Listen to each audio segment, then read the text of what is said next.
Welcome students. In this video I am going to explain about prose for 17 oranges in text questions. I can explain the question and answer. Everybody should copy down all the answers, text answer in your fair note. Let us discuss text questions. This is while reading questions. While reading the lesson, first question: where did the narrator work? எங்க narrator வேலை செய்கிறாருன்னு கேட்குறாங்க. Answer பாருங்க. Look at the answer. The narrator worked at the Swift Delivery Company. Swift Delivery Company தான் the narrator work பண்ணுறாப்புல. அதுதான் இங்கே answer கொடுத்துருக்காங்க. Look at second question.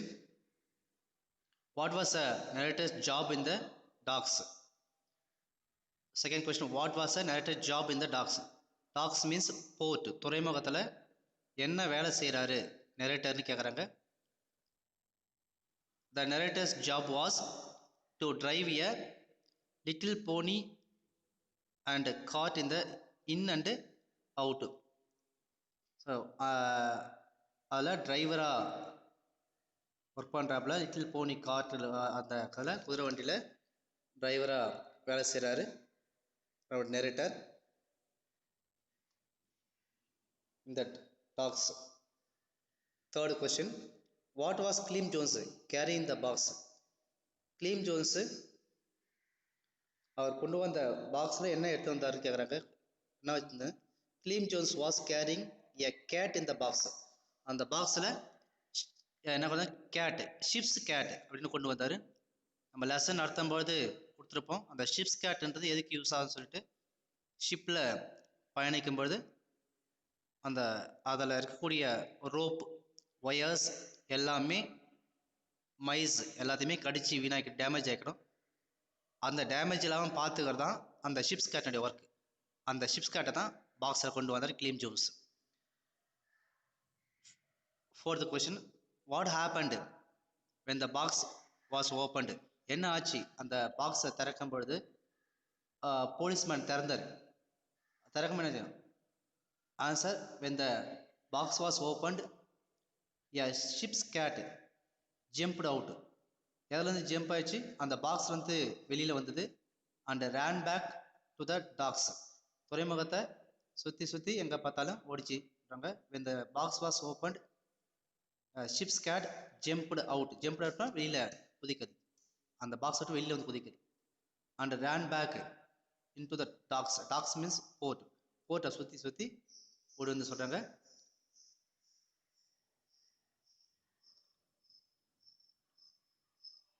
Fifth question, did the narrator believe Clem story?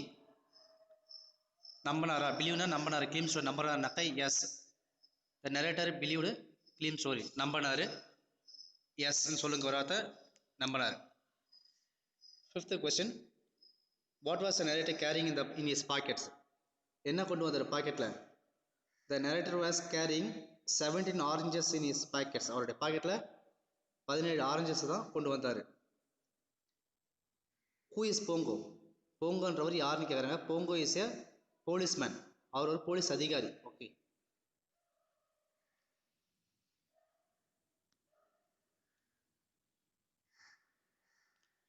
Next question, why did Pongo want to bring another policeman?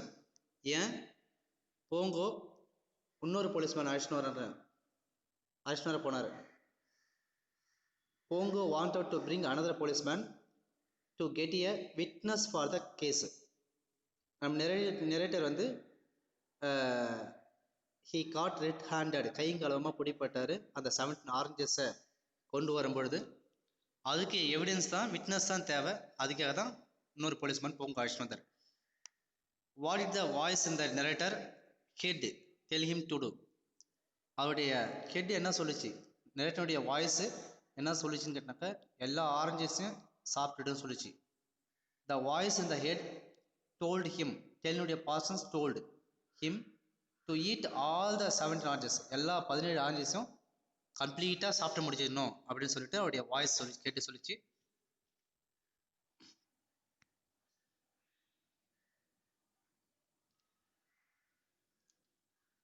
Next question. Why did the policeman arrive a little late to the cabin? ஏன் கொஞ்சம் காலதாமதமாக policeman வந்தார் கேபினுக்கு? கேபின்னா இருக்கும் அறைன்னு சொல்லுவாங்க. Answer, the policeman had seen some cars. Policeman என்ன பார்த்தாங்க? சில கார்ட்னா வண்டிகள், குதிரை வண்டிகள் எல்லாம் பார்த்தாங்க. அட் த டாக் கேட், துறைமுகருடைய அந்த கதவாண்டை பார்த்தாங்க. So they went and talked to the drivers. அந்த வண்டியை ஓட்டி வந்த டிரைவர்ஸ் கூட எல்லாமே என்கொயரி பண்ணாங்க. So they were late to the cabin. அதனால தான் அவங்க காலதாமதமாக வந்தாங்க சொல்கிறாங்க. Late, okay. What did the narrator do with pips and peels? என்ன பண்ணாங்க அந்த பிப்ஸ் அண்ட் பீல்? என்ன பண்ணார் நரேட்டர் அப்படின்னா எல்லாத்தையுமே சாப்பிட்டாரு விழுங்கினார். The narrator swallowed the pips and the peels. Swallowed means that வேக வேகமாக விழுங்கிறது, சாப்பிட்றது கிடையாது, விழுங்கிறது. அப்படி முழுங்கிறது அந்த மாதிரி வேகமாக விழுங்கிட்டார்.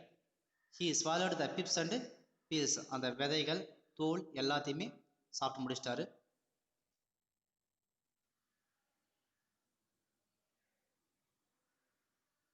இதுதான் இந்த இன் டெக்ஸ்ட் கொஷின்ஸ். இதுக்கு அப்புறமேலு லெசன் பேக்கில் இருக்கக்கூடிய கொஸ்டின் இது. After the lesson we have some questions. அதை பார்ப்போம். Answer the following question briefly in 1 or 2 sentences கொடுத்துருப்பாங்க. Look at the first question. Why did the narrator call Clem Jones a careful planner? ஏன் நம்ம narrator Kleem ஜோன்ஸை மிக திறமையான திட்டமிடுபவர், திருடுபவர் அப்படின்னு சொல்லிட்டு சொல்கிறாங்க. கிளீம் ஜோன்ஸ் பிளான்டு எ தெஃப்ட். திட்டம் போட்டு எல்லாத்தையுமே கிளியராக கொள்ளடிக்கிறவர் தான். Carefully and executed it well. அதை திட்டம் மட்டும் போட மாட்டார். எக்ஸிக்யூட்டிவ்னாக்கா அதை செயல்படுத்தல், அதை திட்டமிட்டு அதை கரெக்டாக கொண்டு வந்து அதை முடிக்கிறது, செயல்படுத்தி முடிக்கிறது, அதுதான் executed well. Clem Jones planned a theft carefully and executed it well. Let us move second question. What was Clem Jones carrying in the box during second attempt? Second attempt அப்ப Clem Jones என்ன கொண்டு வந்தாரு அப்படின்னு சொல்றாங்க. Clem Jones was carrying a large Dutch cheese. மிகப்பெரிய அந்த touch டென்மார்க்ல இருந்து கொண்டு வந்த சீஸ், அந்த வெண்ணெய் கட்டின்னு சொல்லுங்க. அதை தான் மிக பெருசாக தெரியாமல் கொண்டு வந்தார். பூங்கோவுக்கு தெரியாமல் எடுத்து வந்தார் இந்த box during is second attempt. அதனால தான் நம்ம நரேட்டர் கிளீம் ஜோன்ஸை கேர்ஃபுல் தெஃப்ட் பிளானர்னு சொல்கிறார். Now I move to third question. why did the policeman suspect the narrator? Suspect mean doubt. ஏன் வந்து போலீஸ்மேன் நரேட்டரை சந்தேகத்தோடு பார்த்தாரு அப்படின்றார்,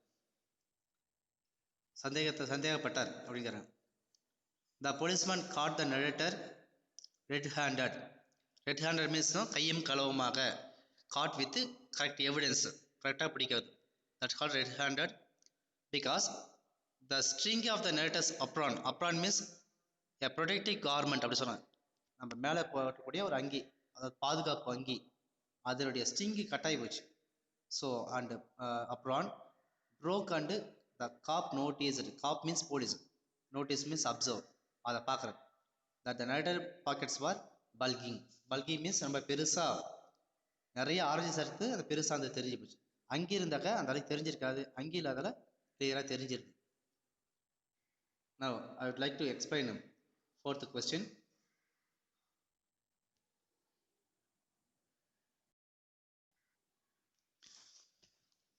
What did Pongo consider as evidence against the narrator? எது வந்து அவருடைய எவிடன்ஸ்னா ஆதாரம், சாட்சி, எது அவர் கன்சிடர் பண்ணார் போங்கோன்றது? ஆரஞ்சஸ் தான். The police considered the 17 oranges as evidence against the narrator. All the 17 oranges evidence, அதுதான் அவருடைய ஆதாரமாக இருந்தது.